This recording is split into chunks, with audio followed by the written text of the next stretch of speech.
Allison. I'm with the UW Extension here in the Valley. I serve both Allegheny and Winnebago counties, and I'm in a community and economic development educator role. You may have worked with my predecessor, Jim Rezick, in the past.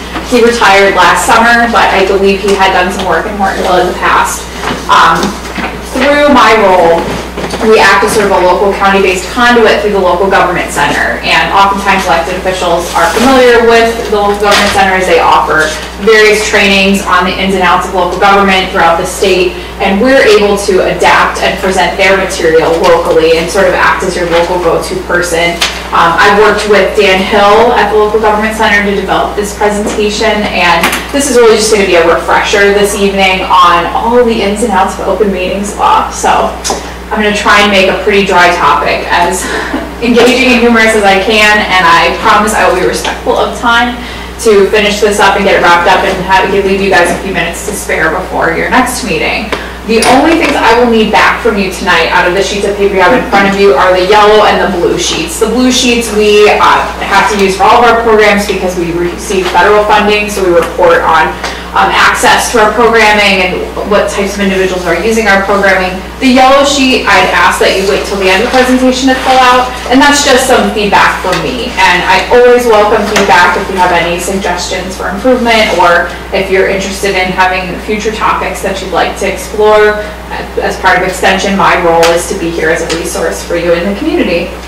So we'll jump right into it. And I've got copies for you guys as well that have the slides blown up. I can't stand when they print slides 3 up and then it's like you need a microscope to read it, so I tried to print it a little larger. I know I heard that you guys are paperless, so sorry, but I wanted to give you something that's actually legible if you would ever need to look back to it versus, let me just bust out my magnifying glass and see if I can read this. Well, our paperless is that the village sends them everything electronically, right, and then they print it off and bring it. So it's really more about village costs than it is about, frankly, not using I get it. Just saying, like, so that's fine.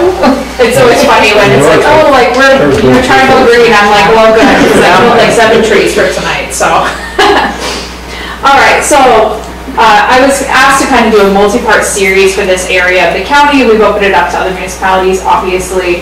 None felt like gracing us with our presence this evening, so just get a nice little intimate Hortonville night tonight. But I'm going to be presenting 2 more times with you. Once in November, once in January. I apologize for not making December work. I had a little personal conflict that date. Next month, we'll be talking about conflicts of interest and when to abstain from voting. And in January, we'll be talking on public records and what needs to be retained. So if you have any other topics you'd like to talk about in the future, next year, I'm more than happy to make that happen. However, I'll let you experience 1 half hour with me first before you decide you want me to come back. All right, so diving into open meeting laws. Obviously, we know that open meetings law is something that we need to adhere to as elected officials, but tonight we're going to really talk about why they're important and how you can, as village elected officials, act within your best judgment. And open meetings law can be a little bit gray. And the way it's written, it does leave some things open to interpretation. And my role as an arm of the local government center is to give you all the information I can to make sure that you are as empowered as possible in your decision making to make the right legal decisions.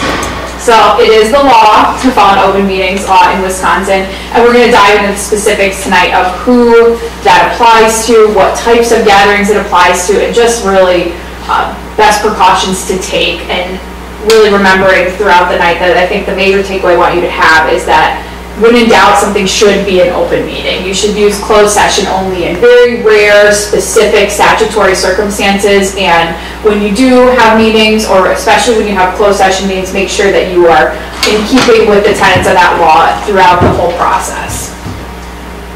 So, as I said, the Wisconsin statute that if you ever are just looking for a fun bedtime read, if you want to dive into section 1981 through 98, go through all the ins and outs of open meetings, closed sessions, etc.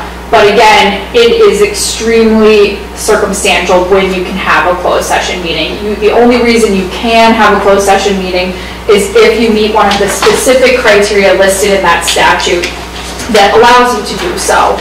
And those sections list them all specifically. So unfortunately, I know sometimes it can be really tempting to say like, oh, this is something where maybe I don't have the expertise to speak on this publicly and I'd rather not talk about it on the record. I know that's tempting, but that's not legal. You can't meet in a closed session because the topic's uncomfortable or because you don't want to expose that maybe you're not as intimately familiar with that subject.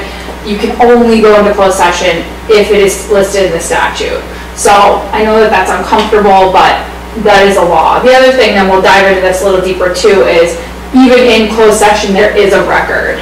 And that record can be made public through a freedom of information request. And oftentimes, those records are released after the confidential matter at hand has been handled. It's not quite as detailed as the minutes that you take from a full meeting and open session, but there is still a paper trail of that meeting. So really, I don't need to tell you this, I mean, you just look at what politicians do with the social media account. Don't do anything stupid when you're wearing your hat as an elected official. It will come back to haunt you now more than ever. There is always a paper trail, whether that's digital or in the minutes. So just again stressing, excuse me, there are very limited circumstances when you are able to go into that closed meeting. Sorry about that. So, who has to follow open meetings laws? This is just a list of some of the groups and entities and types of government that have to follow open meeting laws. And these are what's listed in the statute. I'm actually going to dive into it the next slide about what that means and what that looks like in village government. So, governing bodies, special purpose units, local committees, commissions, boards, special study advisory committees, corporations created by a governing body. Those are the broad definitions. So in the village government, here are just some entities, not all of the entities that would be subject to open meeting laws, but some of them in Hortonville would be the village board, obviously, that's why we're here. The library board counts as a local government board. A more regional entity would be East Central Wisconsin RPC, that qualifies as a special purpose unit under open meeting laws. The Historic Preservation Commission, because it's a committee that's appointed, that also falls under open meeting law. And the corporation quasi-governmental entity does not necessarily need to be established by local government if it closely enough resembles government activity. So that's an example of kind of a gray area where maybe it's not formally established, but if the actions and jurisdiction that they have closely enough look like government, that's where you want to err on the side of open meetings and proper noticing. What would be an example of that? You know, I asked Dan Hill that, and he didn't really have a good one. Because I thought, I actually adapted this from an existing presentation. There were a few areas where I was like, that's really gray, and that's yeah, I was trying to think of useful. something and nothing came to mind. I had one, as considering the Black Otter Lake District. Now, we have an audit committee. When they need to audit the books, does that go under open meeting?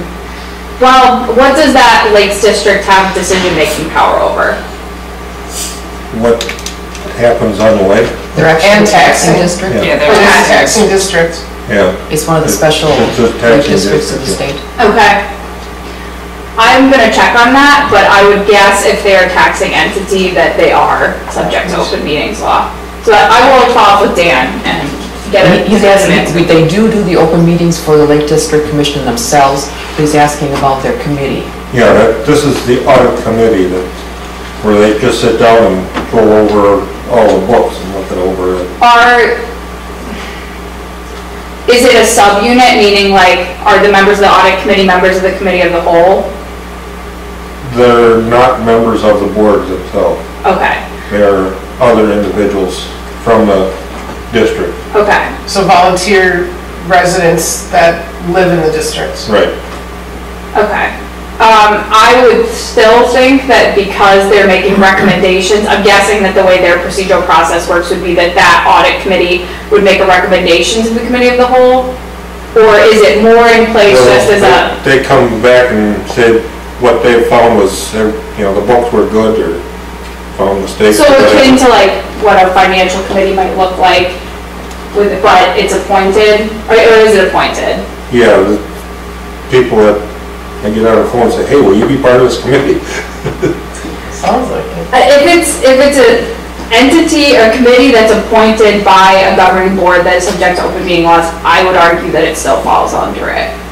I will check with Dan Hill on that though, because that's especially, I'm going to grab the pen actually so I can jot that down. And I really welcome those kind of out-of-the-box questions, because these are important things that I want to gain clarity on. I tried as much as I could to write this presentation in a way that would address gray areas, and I appreciate your creative questions. That's what it's called now. Hey, it keeps me on my toes. I was gonna say, as chairman of that one, I looking through that too. Okay. All right, we're gonna skip the town one since we don't have any of our town neighbors joining us. So here's who doesn't have to follow open meeting laws. If you have a department that has one member, they do not have to, publicize an open meeting for a meeting of just themselves. If governmental bodies are meeting for collective bargaining, they do not have to have open meetings. Governmental bodies created by the Wisconsin Supreme Court and ad hoc gatherings. Although, I will say, just a disclaimer, sometimes municipalities have ad hoc committees that make recommendations, and sometimes those committees have a large number, maybe even a quorum of individuals. Well, I shouldn't use the word quorum. Let's say the ad hoc committee has enough members or trustees in attendance that are regular members of that committee that they could influence future decisions by the board as a whole. If that's the case, and if those individuals are regularly attending that meeting as ad hoc committee members, then you should. A great example of that, to give you a little more context, would be the Village of Pulaski has an ad hoc economic development committee rather than having like a formal department that does that in their municipality, and they regularly have more than half of the board members attend that as regular committee members, which means that if they discuss something, even in theory, and it could potentially affect their decision-making later as an entity, they, just to be on the safe side, always notice those meetings, even though it is an ad hoc group. So I realize that a lot of this is very gray. What about a library board? Like, we created an ad hoc committee of 3 members to simply develop a review process, so that it wasn't a 7-person board sitting there trying to come up with a process of how to review a director. 3 people, they weren't making any decisions, except they were sitting down and coming up with the review questions and personal reflection. And were those all members of the library board? Yes, okay. That circumstance, again, I verified this with Dan, but I would say yes, because actually one of the big court cases that actually has come up in recent years related to curriculum review, where it was a school district at that time, but a school district had members of their board as a whole put together a panel to review curriculum, and that created this whole legal firestorm. So again, I would say yes. If they are, and depending on the size of that board, 3 could be enough to make a decision. So we're throwing around the word meeting a lot. What actually is a meeting by definition? Here's the nice long Wisconsin Department of Justice definition. Basically, what you need to know is a meeting is a meeting if it meets 2 tests. And this court case that defines meeting, State XRL newspapers versus Showers, it was actually because 4 members of the Milwaukee Metro Sewage Commission had a meeting to review the budget and the capital budget, and it was not a noticed meeting. And now 4 members was not majority. However, to approve this budget, they needed 2/3 of the members of the committee, and 4 people represented more than 1/3. And because they had this meeting and discussed this, it basically meant that they could, as a block, determine whether or not this thing would pass. And that was what stipulated, saying, okay, now we've developed 2 tests to determine whether something is a meeting, the numbers and the purpose test. So that's kind of where that came from, just so you have some context of the type of group that was meeting that spurred this whole need to have explicit definitions about what a meeting is. So the 2 tests must both be met for it to qualify as a meeting. The first test is the numbers test. So this is determined by statute if 1/2 of the numbers of a body are present, or if they can affect the outcome, like that example I just shared in Milwaukee, where they had enough people there that they could effectively block something from passing. So it doesn't necessarily have to be a majority. If it's enough to deter something in a situation where you need 2/3 of a vote, that's enough, that counts. So the other half of this, which does need to be met, is the purpose test. And this is the one where, it's not numbers, it's not as tangible, it is a little bit grayer.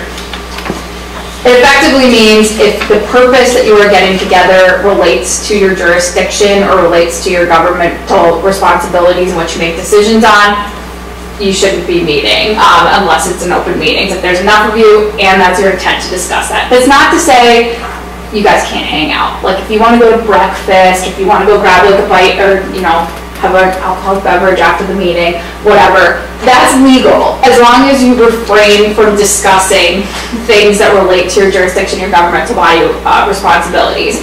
So, again, this is another one that's often not clear to people. It's not okay to just discuss things without voting. Some people say, oh, well, we're not voting, so it's okay. Not okay. Under open meetings law, it's not just the voting that has to be open and notice to the public, it's the discussion, the information gathering, and the voting. They're all subject to it. So it's really important to be careful, especially now where there's more ways than ever to be in touch with one another. You know, whether that could be electronic or in person or in a text message or an email. It's important to have really good judgment when it comes to when you meet and why you're meeting and how many of you there are. Anybody have any questions on that? Yeah, kind of, because you were talking about this one with the budget. Now, back to the Lake District, at our meeting in July, when we were going to set up the budget, we didn't have a quorum. There was only 2 out of the 5 here. But we had to have that published because in a Lake District, you have an annual meeting where the members vote on it. So is that different than what the Milwaukee one is? Because it's not just the board that votes on the budget, it's whoever shows up for that annual meeting. So now you're just saying that you happen to have the annual meeting and the budget thing in the same meeting? No, that we had to get a budget so we could publish it in the paper for the annual meeting. Okay. So we had to have the budget put together for that, for publishing. Right, so you had a meeting. We only had two out of the 5 members here, but it's not the board that votes on to approve the budget, it's whoever shows up. But you did. Which could be just the board, because if nobody shows up. Yeah. They did publish the note, not publish, Yeah, we but they did did have publish the it, notice, so we did have they a did post quorum. it. They just simply held the meeting without the quorum being present. Well, sorry. Well, and We didn't really hold a even if meeting, you we did. had quorum, it doesn't sound like that party votes on it anyways, correct? Not normally, like I said, if nobody shows up, well, then it would just be the committee, but if you get 50 people that show up, well, then you got whoever's, it's not just the committee. It's whatever members of the district. But you noticed that anyway, Al. What? You put out an agenda and publicly noticed that anyway. We did, but, you know, without a quorum, we didn't hold a meeting, but we, you know, the 2 of us did go through the budget and set up some numbers for it. So we could publish that for the annual meeting. But there was a notice, that the only Right, I question would guess be what- if you followed, you know, if you had minutes and everything to go with it. I was gonna say, well, I guess what I'm not understanding is what the question is on. Well, Are you asking if that has to be an open meeting? yeah, well, does that, yeah, well, it was actually an open meeting because we did publish it, but we didn't have a quorum to hold a meeting. Were they able to hold the meeting without the quorum being there? Now, the only thing that was discussed that was on the agenda was setting up the numbers on the budget. Nothing else was discussed, but that wasn't to be approved until the annual meeting. It wasn't to be approved that night. And do you normally have to, as a body, vote to approve that before it goes to the annual meeting presentation? It normally has not, it's been approved to publish for annual meeting, but not approved as a budget. Okay. But you're approving sharing it, so there is like some vote that takes place, either spoken or just by consensus. We didn't happen to take one that night because we didn't have a quorum, but the numbers that the 2 of us came up with, we did publish for the annual meeting. Okay, so disregarding what the attendance was, if you'd had a quorum, would you have voted? Probably. Then I would say err on the side of open meeting. And they did. They had the open We meeting, they had we had all the notices and everything. stuff out. There were people out here, but we allowed them to make any discussion if they wanted to, but normally you wouldn't be under a normal meeting, but Yeah. seeing we weren't holding a meeting, we allowed them to just. And And I'm gonna circle back with Dan on this too, because it's a little bit of a different circumstance, since that's not a body that actually votes on it. You present it to a larger membership that votes. So it's sort of a weird leadership structure, because in a more typical government context, you have the body that not only gathers information and makes decisions, oftentimes it's staff that gathers information for the elected board, and then the board makes the decision. This was a little bit of a role reversal. So I will follow up on this. I don't want to tell you the wrong thing tonight. All right, so other instances to qualify as meetings, this comes back to, the multiple myriad of options there are for communication.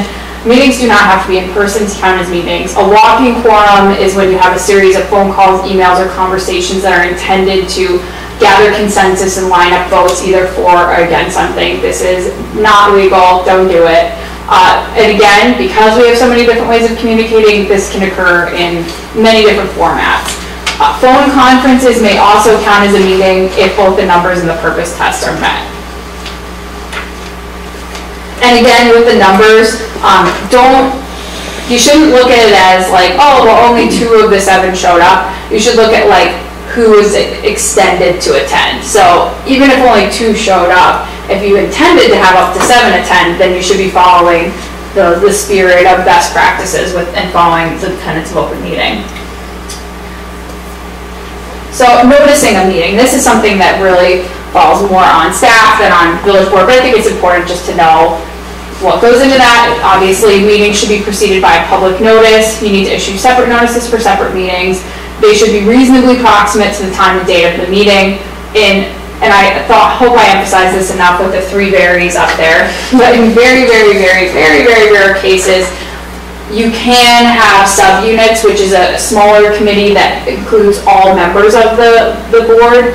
You can have those committees meet without advance noticing, but it should be for super rare circumstances. And I'm anticipating you guys to say, give us an example, Allison. So I was trying to think of one, and Dan wanted me to mention to you that in his 2 decades of doing local government training, he's not actually seen an example in the state of Wisconsin where they should do this. But one that we kind of pieced together that we thought of that might be an example would be, think about like some of the natural disasters that have happened recently. If you as a board had it come to you that week and was like, oh my gosh, for some reason we didn't have it set up that we're authorizing overtime pay for our first responders, we need to like approve something on this so that we can react to this crisis and do our job, which is governance. If that came up and you recognize, holy cow, we need finance committee to approve this first, then it comes back, and if for some reason you didn't have it noticed properly, you didn't have that finance committee meeting, what you could do, again, in this super, super, super rare circumstance would be, you could actually have the village board as a whole take a recess. You could convene the finance committee without advance notice, have them make a decision as a recommendation, then the finance committee closes, the village board reconvenes as a whole and can take action on the recommendation of the finance committee. So that was like a really crazy example. That probably wouldn't happen where you have, that emergency situation where you don't have time. A more likely situation, and I'm not saying that Lynn would do this, but if you had like a new clerk and maybe human error, it happened, they forgot to stick in a notice for something, you could, in an emergency situation, if it absolutely could not be delayed to the next meeting, you could follow this. But again, this is not good practice and should only be used in those really emergency cases. Where can you post? Online? You have to post? That is our next thing. Good question. Thank you for your beautiful segue. So let's talk about the 2 things, the letter of the law and the spirit of the law. So I'll tell you what you legally have to do by the letter of the law. But the letter of the law, it says that you must post in 3 physical locations. It does not say that that must be 3 separate locations. So you could legally just post one on that door, one on that window, one on that window. That's legal. Now, we'll talk in a second about why that doesn't really make sense. You must notify your local or area newspaper, so you need to at least tell your local newspaper about it. They are not required by law to publish it. And you must provide media notice to any news outlet that requests notice of meetings. So that's just what's legally required. Now, I am obligated to tell you, as an arm of the local government center, that this is not the spirit of the law. The spirit of the law and meeting noticing is to let as many residents and interested parties in your community that have a stake in this to know about it.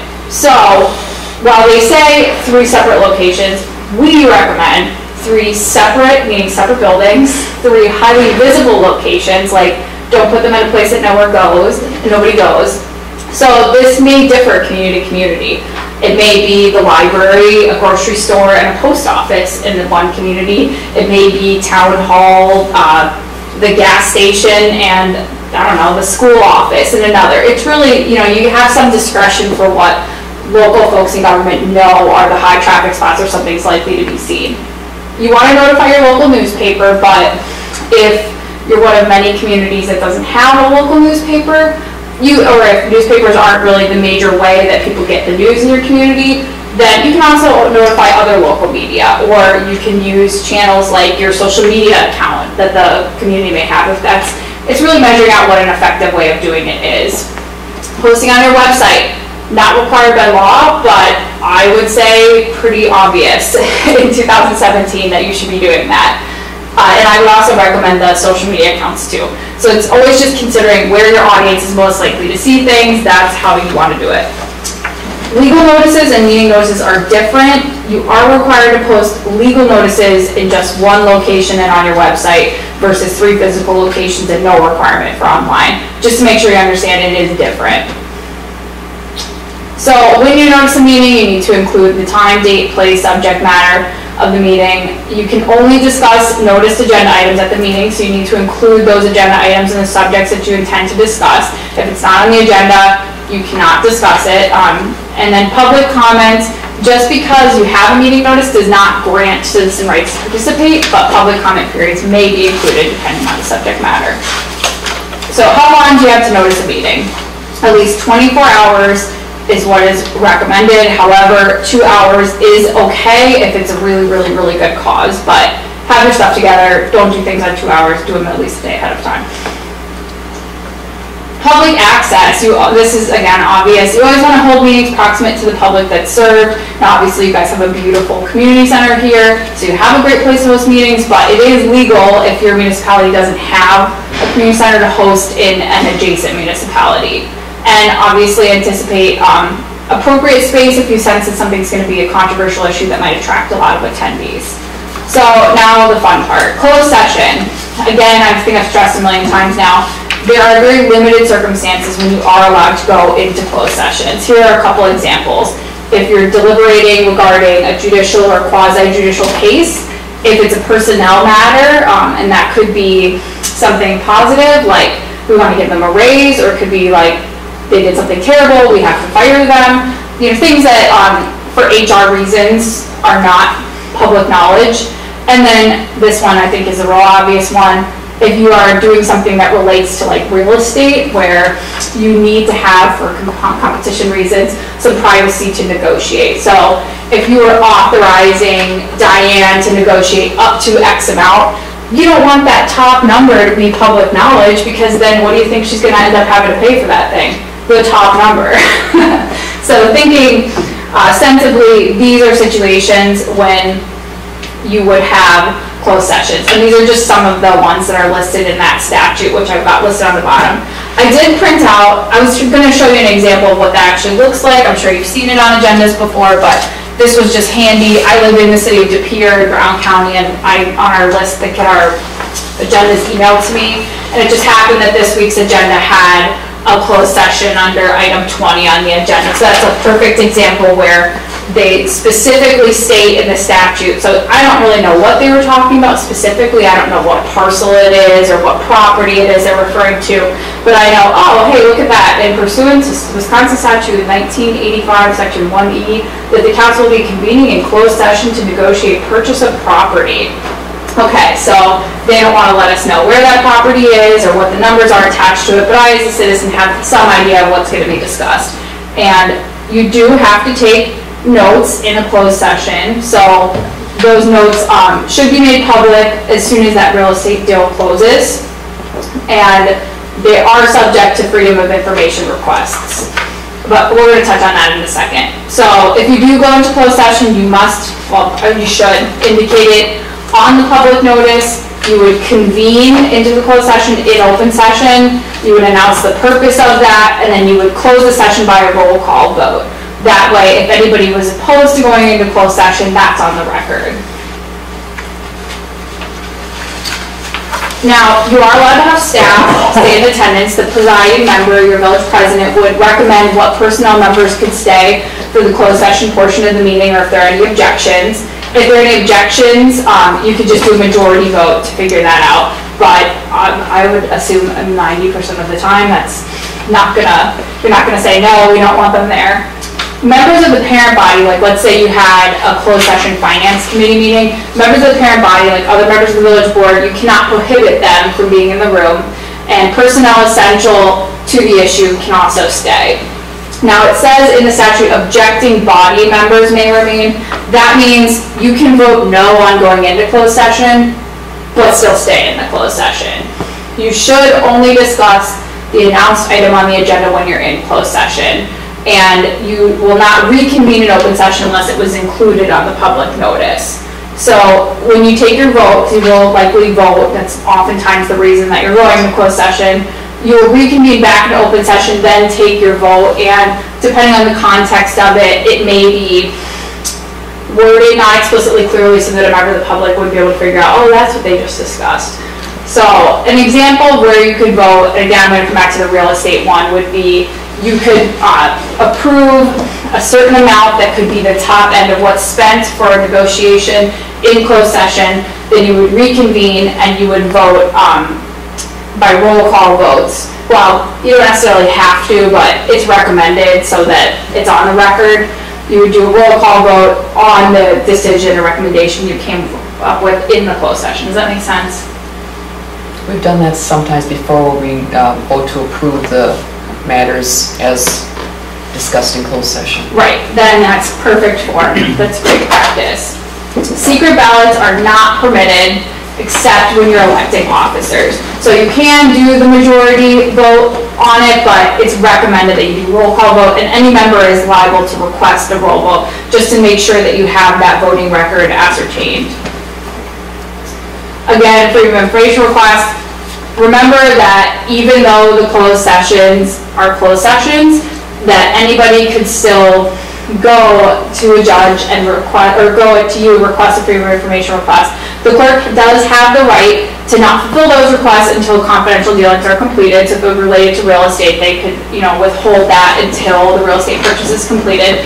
But a FOIA requester may go to a judge. So you always want to be thinking about, okay, is this something that's really going to come back and bite us later if we do this in closed session? Would that judge back you up, or would they not? And would they decide that it actually is in the best interest of the public that this remains confidential, or that it goes public? So always thinking like, nothing you ever do in government is really, truly ever confidential. That's just kind of a best practice to keep in mind. Now, violating open meeting laws, a court would make that decision if something was an illegal meeting, and then at that point, they would decide whether or not the action could be undone, or if it would affect the decision made. It also, I think probably the worst part of this is it's embarrassing. It really can stand to take down your credibility as an elected official if you do this. And you may not be able to have your legal fees reimbursed if you have to represent yourself in court. You may just think like, oh, that's fine, like the village will cover me. Not necessarily. It may not be coverable. That may be something that you're personally liable for. So, and it's embarrassing. You want to act in your best judgment while you're in this elected role, and making a mistake like that could come back into a messy legal dispute doesn't look good. It does not help, re-election chances. So don't have it happen to you. A recent example in Wisconsin, I'm sure you guys heard in Marathon County, was this whole debacle over whether or not the town of Maine and the town of Texas, whether meetings were held legally before the incorporation of the municipality, because there were some border agreements made and the city of Wausau got really bent out of shape. Now, the judge ended up not undoing the decisions made, but it was very embarrassing on a state level for everyone involved to have their process that they went through, that I hope that they did in best judgment and just genuinely made a mistake and that they weren't trying to be shady, but it was not good. It got a ton of press, and unfortunately I think that would greatly reduce chances for those folks getting elected again or being in local government leadership positions in the future. Funny part is that in Marathon County as well, the same thing happened when Coin Wetter incorporated. Really? Mm-hmm. I did not know that, so yeah, apparently they've got a little bit of a, maybe they need this training, I should go up there next. So, that's what I've got. Anybody else have specific questions? Because I really appreciated that you gave me some challenging circumstances where I really have to think about it or I have to follow up, and I will get you some specific answers on that Lakes group. That was a really helpful example of something I hadn't thought of when making the presentation. I have one question. Sure.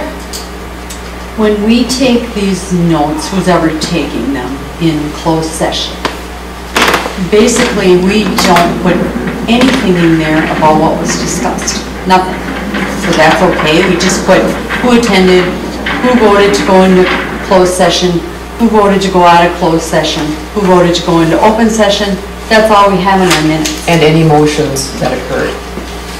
You don't have to take them as fully as you do in open session. I would say that that's okay because you have the motions. That's really the important piece. You need to have a track record of if it's a majority vote, you know, what the votes were, if it was, and you really need to know, it's most important to know, was there anybody who didn't want to go into closed session? And then I would recommend a roll call when you come back into session. So recording your actions and who voted on it. It doesn't say more than that is required. That is within the law, but you at least have recorded the actions, the time they took place, and who voted for what.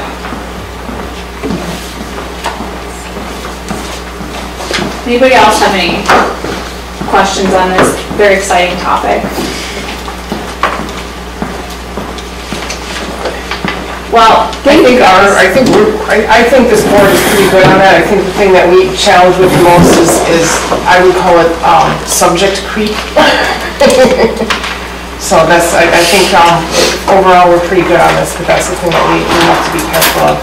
Right. You can only discuss those items on the agenda, and I know it can be tempting, and I know sometimes you can have a segue where something seems like it's really close, but you really need to be cautious, because if you ever take action on something and it comes out later, oh, well, actually that was discussed and it wasn't properly noticed, and there wasn't adequate time given to interested parties to attend or give comment, that can really come back later. So you want to make sure that you're sticking to what's on your agenda, not using closed session just because you're uncomfortable, but because you're within the confines of that statute. Well, thank you guys. I appreciate your time. I will take your yellow and blue sheets back. Thank you very much. Yes, absolutely. And I will, if it's okay, I'll email Diane and get you back those questions you had. And I will see you guys next month for another. Otherwise, I did put my email on there. Okay, that's perfect. Thank you. Thank you. Thank you. Thank you.